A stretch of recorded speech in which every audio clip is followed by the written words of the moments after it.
സദ്യയിലെ പരിപ്പ് കറിയാണ് ഉണ്ടാക്കുന്നത്. അപ്പം അതെങ്ങനെയെന്ന് കാണാം. അപ്പം നമ്മൾ ഇതിലേക്ക് ചെറുപയർ പരിപ്പാണ് കേട്ടോ എടുക്കാറ് സാധാരണ. ഇതിലിപ്പോൾ 1/4 കപ്പ് ഉണ്ട്. ഇതിനി ഒന്ന് വറുത്തെടുക്കണം. അപ്പോൾ ചീനച്ചട്ടിയിലേക്ക് ഇട്ട് കൊടുക്കാം. സ്റ്റൗ കത്തിച്ച് ഒന്ന് ചൂടാക്കി എടുക്കണം കേട്ടോ.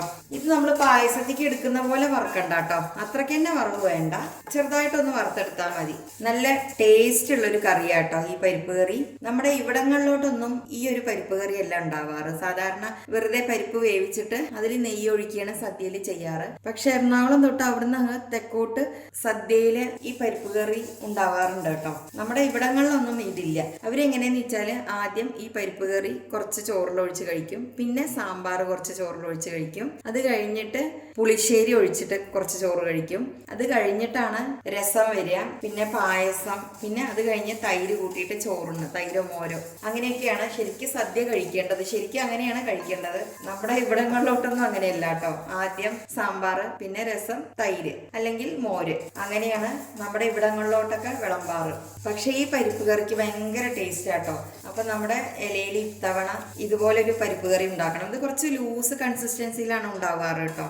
നല്ല തിക്കായിട്ടൊന്നും അല്ല, കുറച്ചിങ്ങനെ ഒഴിച്ച് കഴിക്കാൻ. പക്ഷെ നല്ല ടേസ്റ്റ് ഉള്ള ഒരു പരിപ്പ് കറിയാണ്. ഇതിൻ്റെ കൂടെ പപ്പടം കൂട്ടിയിട്ടൊക്കെ കഴിക്കാൻ നല്ല ടേസ്റ്റ്. ഈ കറിയുടെ മുകളിൽ ഇങ്ങനെ നെയ്യ് ഒഴിക്കും, എന്നിട്ടാണ് കഴിക്കുക. അപ്പം ഭയങ്കര ടേസ്റ്റ് ആട്ടോ, അതും പപ്പടം കൂടിയൊക്കെ കൂട്ടി കഴിക്കാൻ. ഇത് നമുക്ക് ചപ്പാത്തിയുടെ കൂടെയും കഴിക്കാം ഈ പരിപ്പ് കറി. പിന്നെ ഇതിലേക്കുള്ള അരപ്പ് നമ്മൾ കുറച്ച് മാറ്റി വെക്കുകയാണെങ്കിൽ നമുക്ക് പുളിശ്ശേരി ഉണ്ടാക്കാം. തേങ്ങയും ജീരകവും പച്ചമുളകും കൂടി ഇട്ടിട്ടില്ല അരയ്ക്കുക. ഒരു അല്ലി വെളുത്തുള്ളി ഇടും കേട്ടോ. അപ്പോൾ അരയ്ക്കുന്ന ടൈമിൽ നമ്മളത് കുറച്ച് കൂടുതൽ അരയ്ക്കുകയാണെങ്കിൽ നമുക്ക് പുളിശ്ശേരിക്കും കൂടിയായി. പുളിശ്ശേരി ഉണ്ടാക്കുന്നവരാണെങ്കിൽ കേട്ടോ, ഒറ്റ അരപ്പ് മതി, 2 കറിയാവും. പുളിശ്ശേരി എന്ന് പറയുമ്പോൾ സദ്യയിൽ പുളിശ്ശേരി പറയുമ്പോൾ കഷ്ണങ്ങളൊന്നും കാണില്ല, മോരൊഴിച്ചങ്ങനെ ഒരു കറി. അതും നല്ല ടേസ്റ്റ് ആട്ടോ പുളിശ്ശേരി. അത് നമ്മൾ മുന്നേ ചെയ്തിട്ടുണ്ട് കേട്ടോ അതിൻ്റെ വീഡിയോ. ഇത്രയും മതി കേട്ടോ. നല്ല പോലെ ചൂടായിട്ടുണ്ട്. ഇതിനി നന്നായിട്ട് കഴുകിയിട്ട് നമുക്ക് കുക്കറിലോട്ട് മാറ്റാം. അപ്പോൾ ഇതേ നന്നായിട്ട് കഴുകി എടുത്തിട്ടുണ്ട്. ഇതിലേക്ക് ആവശ്യത്തിന് വെള്ളം ഒഴിച്ചു കൊടുക്കാം. 1/2 കപ്പ് വെള്ളം ഒഴിച്ചിട്ടുണ്ട് കേട്ടോ.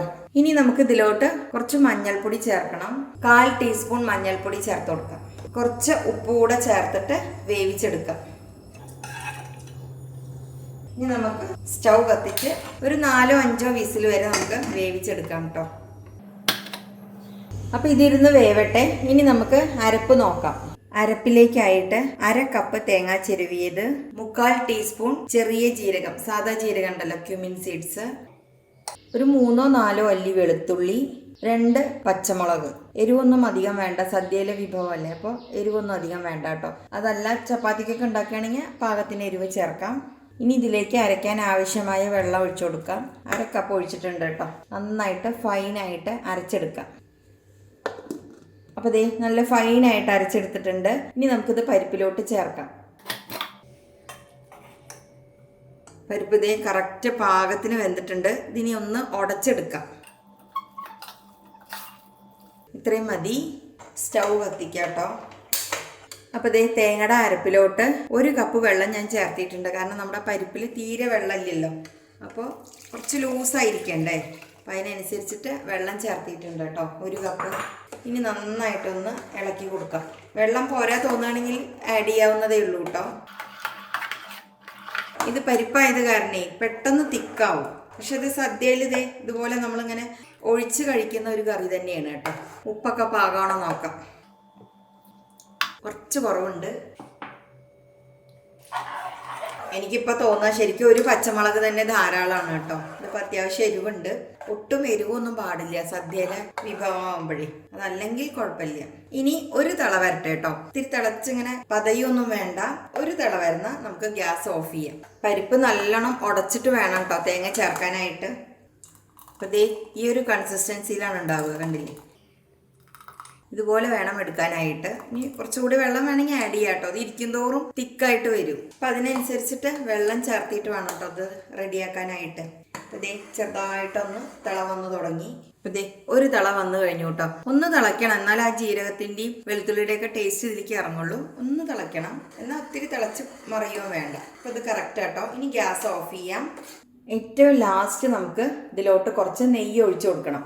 അപ്പോഴാണ് ഇതിൻ്റെ ആ കറക്റ്റ് ടേസ്റ്റ് കിട്ടുള്ളൂ കേട്ടോ.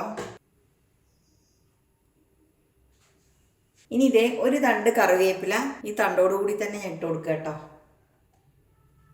ഈ നെയ്യിലിങ്ങനെ നന്നായിട്ട് മുങ്ങി കിടക്കണം. കണ്ടില്ലേ? ഇത്രയേ ഉള്ളൂ നമ്മുടെ പരിപ്പ് കറി കേട്ടോ. ഇത് ചപ്പാത്തിയുടെ കൂടെ കഴിക്കാനും നല്ല ടേസ്റ്റ് ആട്ടോ. അപ്പൊ ഇതിന് സദ്യയിൽ എല്ലാവരും ഒന്നും ഉണ്ടാക്കണം കേട്ടോ. നമ്മുടെ ഈ പാലക്കാട് ഭാഗത്തുള്ള സദ്യയിലൊന്നും ഇതില്ല. അപ്പൊ ഇത് നല്ലൊരു കറിയാണ് കേട്ടോ. അപ്പൊ ആദ്യം പരിപ്പ് ഒഴിച്ച് കഴിക്കുക. നല്ല ടേസ്റ്റി ആയിട്ടുള്ള ഒരു കറിയാണ് പരിപ്പ് കറി. അപ്പൊ ഇത്തവണ എല്ലാവരും ഒന്ന് ഉണ്ടാക്കി നോക്കൂ കേട്ടോ. അപ്പൊ വീഡിയോ കണ്ട് ഇഷ്ടമായെങ്കിൽ ഒന്ന് ലൈക്ക് ചെയ്യാനും സബ്സ്ക്രൈബ് ചെയ്യാനും ഷെയർ ചെയ്യാനും ആരും മറക്കരുത്. വീണ്ടും നല്ല നല്ല റെസിപ്പിയുമായി വരുന്നതുവരേക്കും ബൈ.